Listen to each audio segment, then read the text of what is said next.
Hello everyone, today I'll show you how to change the reflections quality in Subnautica 2.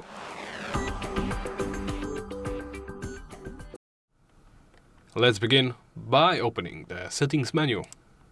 From here, make sure you are in the graphics tab. Then scroll down. Go to the graphics quality settings, go down a bit further and look for reflections. Here you can select one of those four presets: low, medium, high or epic. This setting determines the quality of reflections in-game.